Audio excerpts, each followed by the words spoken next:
like when it doesn't come up that much. We're facing a rogue here, so we should expect them to have a pretty fast start. I'm going to keep the Injured Blade Master because we might try the coining that out on turn 2 thing again if we don't really draw anything else. And I'm going to...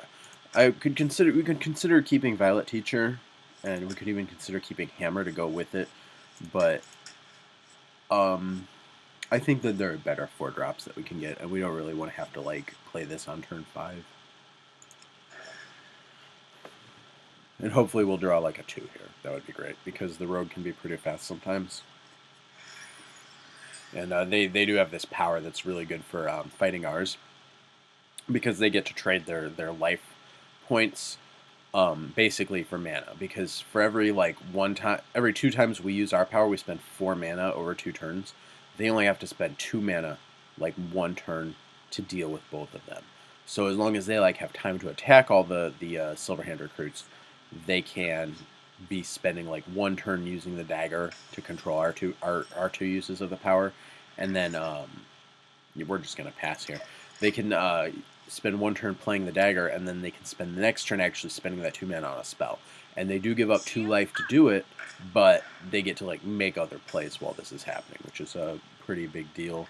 Here we can either use the coin, we can coin out our 3-drop, or we can just play Mech Warper, and I think we're just gonna be happy with that. The opponent will, if they want to dagger here, they can, because they can use their 2/3 in the dagger to finish our Mech Warper, but they should have something else. Okay. Perdition Blade is a pretty nice card. It's very powerful. Like, just kills our thing right there, and then they get to do 2 more damage later. I think our 3-drop is pretty good against these, because they've actually got 4 damage to spread out, but this is like one of the smaller things that they would actually be incentivized to use both of these cards on. So I think that's about one of the... Oh, wow. That's pretty good. So yeah, we're behind already. This is pretty terrible, since the opponent has three minions developed, and we're doing nothing here. So we'll get the Divine Shield. Their power is pretty good against our Divine Shield too, because again they can trade life points to just like deal with this stuff, and like they save mana by giving up the life. So they take 3, but they get to pop our shield, and they can actually send the 3/1 into it. So we're just taking, it's like they're taking 3, but we're taking 6 this turn, because we can't deal with all these 2-drops they've got out. So this is pretty bad. I think we might be losing this one already.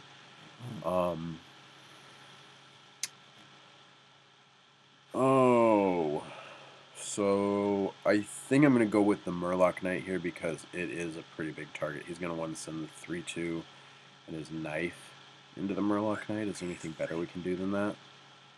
We could play, we could use the coin for our power and play the Keeper. We could also,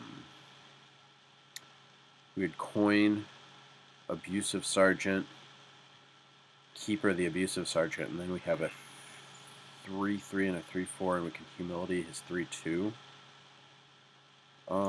Yeah, I think oh, wait. No. Okay.